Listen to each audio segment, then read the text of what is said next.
Hey there, everyone. That sexy nerd is back again. And we're watching more Nostalgia Critic. The show must go on. Yeah, man. That Puss in Boots episode was fucking great, wasn't it, man? It was just absolutely great. I loved it. And, man, and you all loved it too, which I love you all for it. So now we're doing the top Disney remakes that could work. Very surprising. And as you guys know, I am a huge Disney fan. I'm a huge fan of everything. That's why I call myself the sexy nerd. I'm going to cover everything that makes me happy. That's what my channel is. And if it makes you happy, hopefully it makes you happy too. But anyway, yeah, I'm really interested to see. I always thought that what could be a good remake could be Brave, maybe, but also something along the lines of Robin Hood. I think the Robin Hood one could be remade a little bit, maybe. Or maybe even The Rescuers. There's definitely some movies that could work with a remake. But they keep on remaking the classics just to bring in the easy money and everything. No, remake the bad ones that you made. I mean, I don't know. I don't know what you did with Pete's Dragon. I never saw it. What do you think? Let me know in the comments. Did you guys all see it? What did you think? But I'm really interested to hear what he has to say, what he thinks should be remade. So why don't we just get into it? So please smash that like button if you want to see more sexy and nerdy content, and subscribe if you think I deserve it. It's been a while since he's done a top 10, 11 list in a while, so I'm interested to see what happens. Let's do this thing, y'all. And then Jessica Rabbit looked at the bald movie critic and said, "What's it like to kiss someone not covered in lines?" And the well-hung one said, The well-hung one said what? Okay, maybe some of us do daydream a little bit about what it's like to make their own Disney live-action remake. That was not a remake. That was a really disturbing fan fiction. I've made it no secret, I absolutely despise the Disney live-action remakes. Me too. They're more expensive versions of the direct-to-DVD sequels, in my opinion. Oh. A lot of people say there hasn't been a good Disney live-action remake in a while. Jungle. I don't think there's been one yet. Even the ones I think he's right. that have a lot of good stuff in them, like Cruella or Pete's Dragon, are still hard for me to actually say work as a whole. I was With just that about said, to say. I do think there's some animated Disney films that deserve another go. This isn't taking something that's not broke and breaking it. This is taking something that clearly... Black Cauldron should be remade. Oh God, that movie is so annoying. And Meg Gergi. I always thought he sounded like Gollum. I always did. He's basically Gollum with fur. Except Gollum is way more easy to be around than that furball.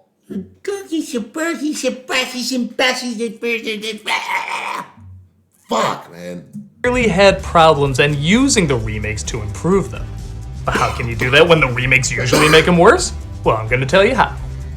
Yeah, it's not gonna just be saying henchwomen or sneaking a gay character, giving you permission to pat yourself on the back. It's gonna be analyzing why this is a good idea in the first place and how you can utilize it in a modern way while also staying true to the themes and ideas of the original. Because let's face it, we wouldn't talk about Disney this much if we didn't have some enjoyment of it. And these are movies that can have new life breathed into them in an interesting way. So, these are my top 11 recommendations. Why top 11? Because I like to go one step beyond. Please, if you would remake Black Cauldron, add battles and shit like that. Because honestly, I always thought that movie was missing. Yeah, they had that stupid undead army that eventually Game of Thrones would rip off. Yeah, I'm calling you out, Game of Thrones. You ripped off Black Cauldron. A being brings back the dead as a nearly unstoppable army. So, sit back and enjoy the top 11 Disney live-action remakes that could actually work. There must be more than this promise. Why are you doing this? Thank you. I'm going to be pausing this a lot, I'm sure, but Emma Thomas singing that freaking song, but is just. Number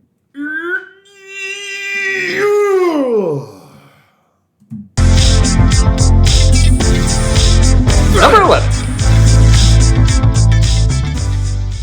Meet the Robinsons. Oh, This is a creative interesting. idea that just didn't have enough focus. A little boy inventor is sent to the future by a mischievous kid who has a very eccentric family. But an evil villain right out of a Dudley Do-Right cartoon wants to be an inventor himself and tries to steal their ideas. The premise has possibilities and a hammered-in, but still very sincere message. The problem is everything about it is all over the map. The film doesn't have a ton of identity or character, so it throws everything it can at you hoping something will stick. Ironically, like the villain who keeps getting foiled by his own unfocused ideas. Because there's so many characters in this family though, and the idea is that they're not only supposed to be odd, but odd in the future, there can be a lot of imaginative personalities and jokes. There's a weird scene where the family gets in a kung fu fight during dinner, complete with bad dubbing. Your skills are strong, but not strong enough. Your words do not threaten me, brother. It doesn't work remember because that. it doesn't say anything about them. But if one is obsessed with old movies or martial arts or something like that, then this might be funny. It just needs a lot of little tweaks like that. It does. And honestly, with this setup, you could get some really creative visuals and fun world building. You just have to have a good blueprint and cut back on a few ideas rather than just saying yes to everything. I mean, the whole message of the movie is keep moving forward, and this was not a big hit when it came out, so I say keep moving forward. Give it another chance, fix the problems, and maybe it can have another life in live action. I don't think this will turn out a masterpiece or anything, but I think it could turn out a pretty fun and, inventive flick. I think it's definitely worth retooling. There must be more than this. Number 10.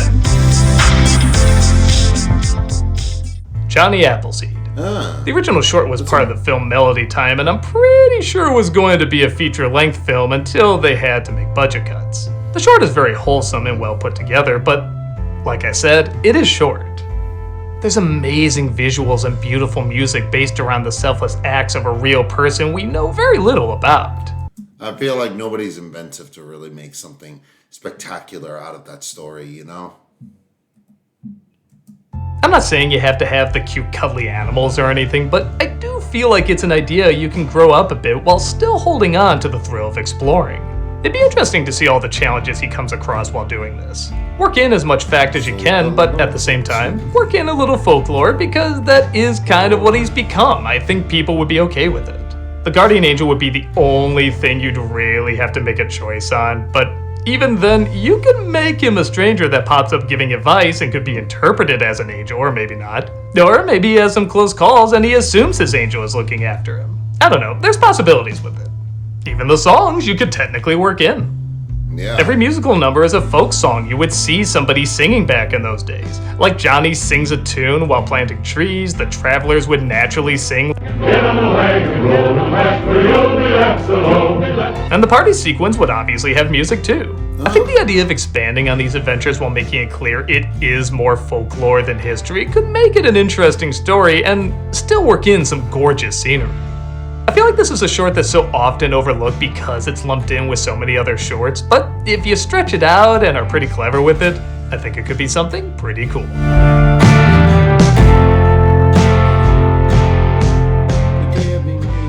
There must be more than Number 9. The Prince and the Pauper. Oh. Speaking of shorts that are underrated, this one aired with the Rescuers Down Under when it hit the big screen. It stars Mickey, Donald, and Goofy and follows, closely enough, the famous Mark Twain story.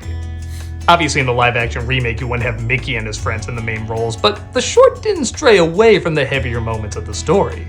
And in a feature-length film, they can be expanded on.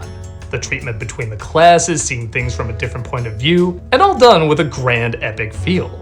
For 25 minutes, the short does great at getting all this across, but it's also a story that's been done a million times and can be seen as kind of corny nowadays. Really? That's why I think if you got someone who could capture both the epic scale, heavier drama, but also enjoyable comedy, you could turn out something that would make people realize why this story was so beloved to begin with. It doesn't need to star the mouse, but everything else about this short I think is a great starting point for a great epic.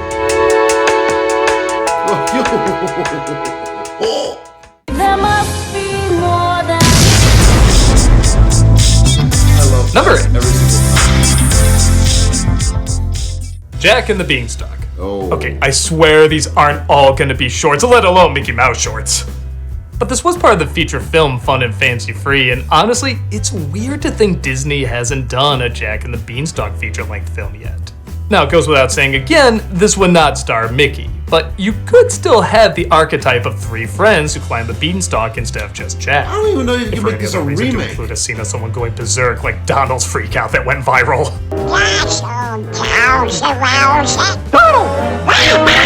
Jesus. The short is vague on a lot of things, as again, there is a bit of a rush quality to it, once more probably a budget matter, but there's some unique setups. The harp singing connected to the welfare of the land is interesting, the beanstalk growing around our hero sleeping is pretty fun, and I love that the giant isn't just a giant, but a shapeshifter. You sure you don't want a pink bunny? They don't do a ton with this in the short, but in a film, you could really have fun with that. The funny thing is Disney was going to do a Jack and the Beanstalk movie called Gigantic, where it looks like Jack was going to meet the giant's daughter rather than just the giant, Really? which also isn't a bad idea. Either way, I feel like a Jack and the Beanstalk movie is ripe for making. It so really they is. use the base of one that's already worked out okay. What else can you say but plant some seeds and see what grows?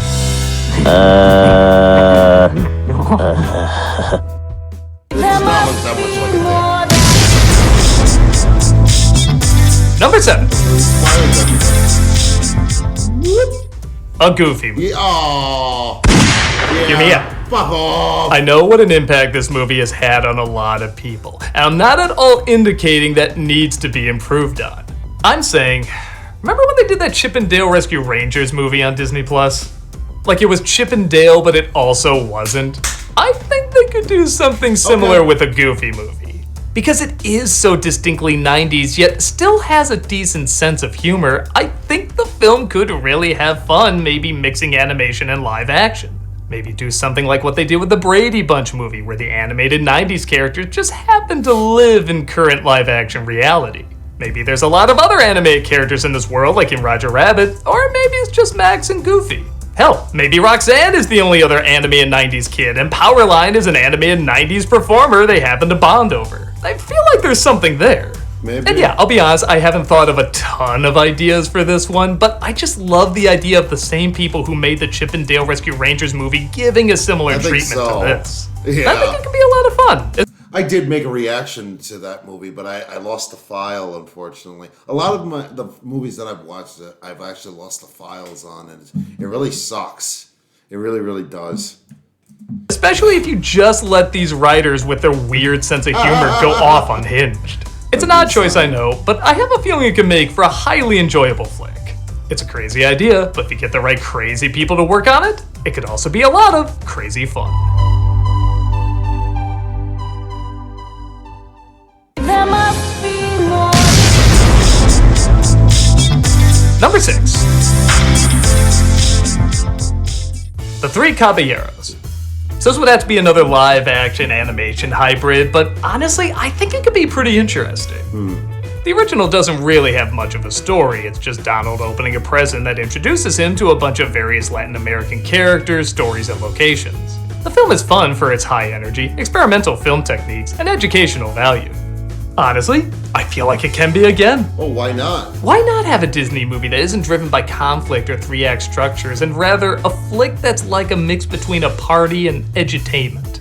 You could just do it like a Disney Plus show for little kids, though. You have to legit put some real creativity, energy, and smart writing behind it. I really miss the days when Disney would be experimental, even if it didn't always work.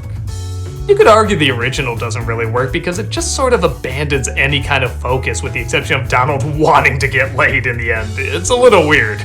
But still, if you could translate that lust for life, thirst for knowledge, and celebration of music, you could get something really unique. I heard they tried a Three Caballeros show a few years ago, and I'm not sure if they did the same thing with that or not. But honestly, even if they did, you could still do it with a movie that combines live action and animation. Like I said, I miss Disney trying something that doesn't always follow the traditional formula, and this would be a good way to hold on to something old while still experimenting with something pretty new. Maybe. Should have made the show. Atlantis: The Lost Empire. Ooh. I've done a whole review on this Okay. explaining what I think works I and gotta what I watch think that, doesn't by the work. way. But whatever your thoughts, there's a lot of potential for this in live Yeah, action. I think so. The animation is wonderful and distinct, but I'll admit, I do kind of wonder how some of this would look in the real world. Probably. I feel like the I film think was so. trying to grow up the Disney audience a little bit, but it still held on to a few too many of the kid-friendly tropes. If they take the angle of, say, the first two Pirates of the Caribbean movies, I feel like this film could be a pretty badass adventure. Just While the original first felt like it was Pirates. leaning a bit more towards kids, but Then grown-ups that's could just enjoy it too. The live-action one could be leaning more towards adults, but kids could enjoy it also. Story-wise, I would get rid of the lame surprise villain at the end. It just always felt forced and dumb to me, but maybe you can make the villain a supernatural entity they discover below, or maybe you can have another team searching for it, like the bad guys in the Indiana Jones movies. Or honestly, maybe you don't even need a villain. Just have the two worlds try to learn and interact off each other, and maybe the differences between the two worlds could be the conflict.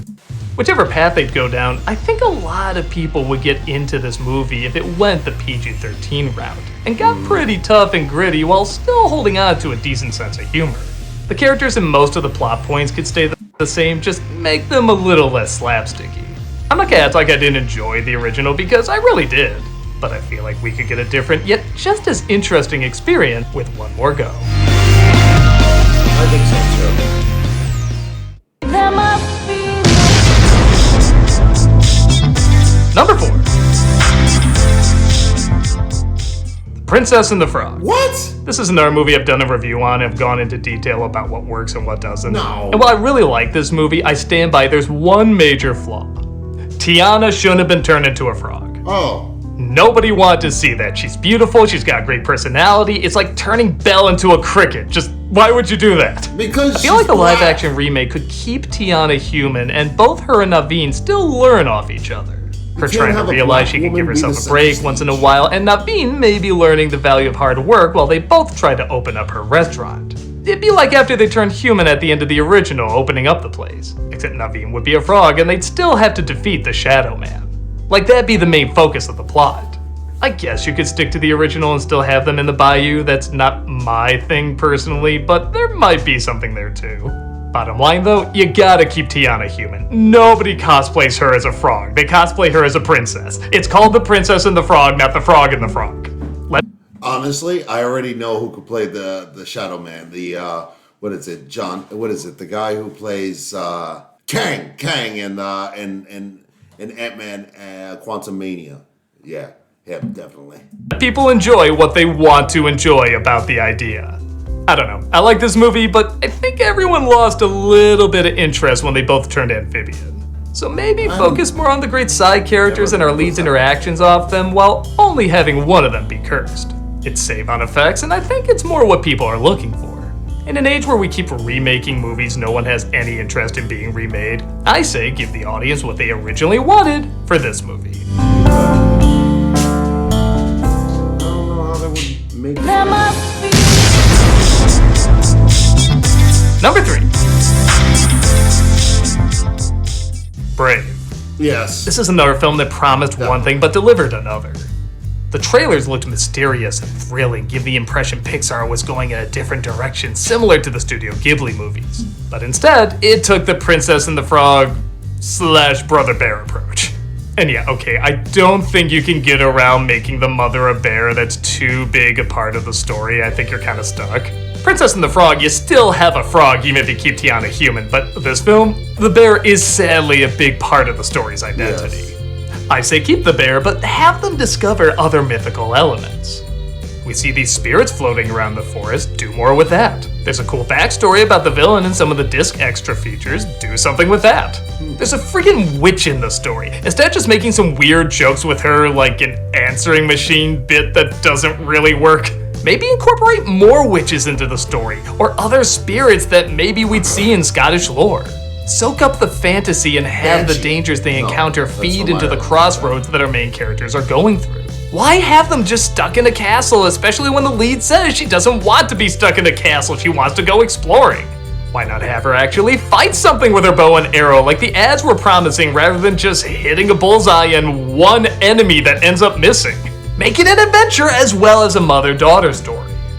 I feel like there's so much mystery set up in this world that the film never bothers to explore.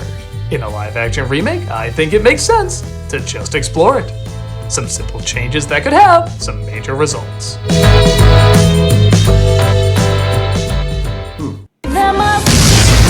Yes. Number 2. Shorter. I love that. The Black Collar. Yes. Okay, so I know there's a decent amount of people who really like this film, and fair enough, but even fans acknowledge there's a lot more to be discovered in the books. The Chronicles of Prydain are supposed to be really, really good, and give more insight into the world, characters, and story than the film did. I'll admit, I had no idea this was a book series. The Chronicles of Prydain? Oh my god, Disney almost had its own Lord of the Rings for a bit. I haven't read them, but seeing how I wasn't the biggest fan of the thinly layered / pretty annoying characters of the flick, I'd love to see something that's more faithful to these. Actually, Tim Burton was called in to do concept art on the movie, but they used none of his designs. How funny would it be if he came back years later after already directing 2 live-action remakes and ended up doing this live-action remake? And a good one. Not that his live-action remakes were especially good, but I stand by if you give him a good script, he can turn out a good movie. I feel like we barely scratched the surface of what's in this world or what these characters are all about. How cool would it be to explore it more and really give these leads some depth and intrigue? I really want to like this movie based on its creepy backgrounds and dark tone, but there just wasn't any meat to the story or characters. However, maybe there would be if they made them more like the books. The film wasn't a financial success. In fact, it was one of Disney's biggest failures. Really? What a redemption arc it would be to come back with a story not only closer to the books, but harness the cult following this film has slowly grown over the years. Keep it dark, keep it menacing, but just go, you guessed it, buy the book.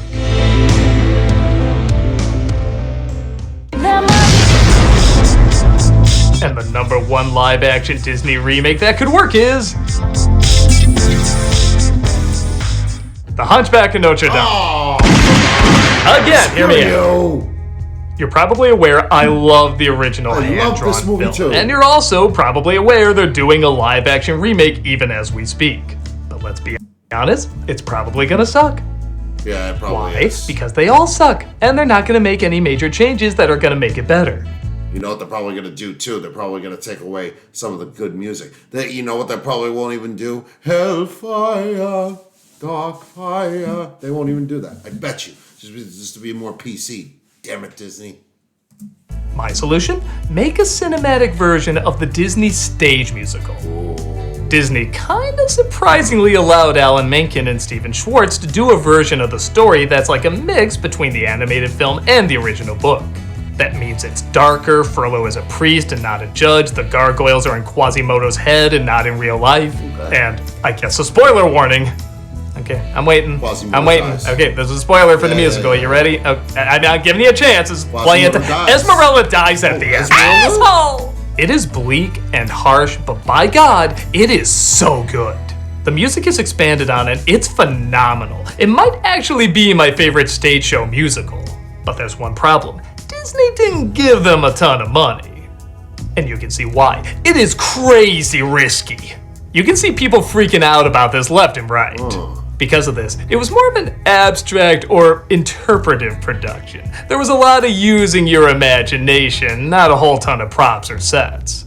Well, like I said, I like it when Disney does something a little different and risky, so I say, make it only for adults. To hell with the kids. Disney had their first PG-13 with Pirates of the Caribbean. I say, make this their first R. But you know what? Earn it. Be the heavy, mean, dark, but also beautiful musical it was meant to be. Show us the violence, show us the disturbing imagery, make this a gritty production that people would say, man, that should win Best Picture. Not in the pandering way you did with Beauty and the Beast. Yeah, they actually submitted that for a Best Picture nomination back in the day. But something that is actually adult, challenging, but also amazing. And I know that feels weird, Disney doing a rated R movie, but they used to say they would only make rated G movies and then they made PG movies. They used to say they wouldn't go past PG, but then they made PG-13. Times change and art changes. If you want to evolve, I think this is one of the ways you could do it. But again, it has to be done carefully and cleverly. Maybe pick an actor with an actual face deformity. I know I've seen a couple in movies. Oof. If you can't find one that can both act and sing, pick a newcomer that people can be surprised by. Hell, pick newcomers for the entire cast. Really take a chance and go all out with this. Make it feel like a passion project and not just a marketing move. We like Disney films when they feel personal. And even though this would be a live-action remake, you can still make it feel personal and heartbreaking. As someone who enjoys the original story, but also enjoys the animated version, I feel like there's something spectacular that can be made here. If you actually took a chance and created something genuine and sincere. Okay. Will this happen? No. Unlikely. No. In fact, will any of these ever come to light? I don't think they will. But I love what Disney stands for and all the quality stories they've made in the past. But all those quality stories do come through a lot of rough patches. Disney has not always been number one in the game. They've had a lot of ups and downs like any company. And sadly, it does feel like that's kind of what they're going through now. Yeah. But they do still have some new ideas they're trying to get out. They're just not Pixar. guaranteed safe moneymakers. But you know what? Your guaranteed safe moneymakers aren't always guaranteed safe moneymakers anymore, so might as well take a chance on quality. Because if this repeat of bare minimum after bare minimum continues, sacrificing new and exciting for recycled and cautious, then slowly but surely we'll see our beloved storytellers suffer the inevitable closing of the book. And no gold With that said, renaissance. what do you think? Are there any on this list you agree with and you disagree with? Are there any Disney movies you think would actually make a good live-action remake? Or were they all just bad ideas from the start? Let me know your thoughts below, and maybe somewhere down the line we can start getting Disney back on track. I'm the Nostalgia Critic guy, remember? So you don't have to. I live here. So, not as involved as he usually is, but it was a fascinating one to at that. I think that most of his ideas do work. I do like that idea for Hunchback of Notre Dame. I've honestly always wanted to see a movie like that, but somebody else probably needs to do it, not Disney, because Disney doesn't have the cojones to do a dark version of the Disney. Maybe they do. Who knows? Maybe they can finally do that, because I'm just thinking of like something involving Deadpool. Since they have Deadpool on Disney Plus, why wouldn't they do something like that? But I don't know. I think the Disney the cartoon was actually the best they could do as far as that is concerned, because yeah, it's I don't know. I don't know how that would work. I don't know. I mean, like I said, it sounds like a great idea. I just don't think it would go over with people, and especially how what do you call it? Sensitive certain religious groups are. They're gonna be all like, "Oh, how could these people be corrupt? They come for us," and and all that stuff. So there's a lot of things that could go wrong, but I don't know. Disney is not. Disney only takes risks when they're at financial risk. You know, if they're making money, if they can make a quick buck, they'll do it. But I feel like you should remake some Pixar movies too. Maybe like Cars 2, or I don't know, just remake some other movies that are bad and like just do what you can on them. I'm sure there's a hell of a lot more that you could possibly do. Don't remake Old Yeller though, please. Don't ever touch that movie. Or if you must, like, just say it's not a remake. Just say it's like, I don't know. I guess you could remake that. I don't know. But hey, anyway, what do you guys think in the comments? Let me know in the comments. I want to hear. Please smash that like button if you want to see more sexy and nerdy content, and subscribe if you think I deserve it. And I'll see you all in the next video.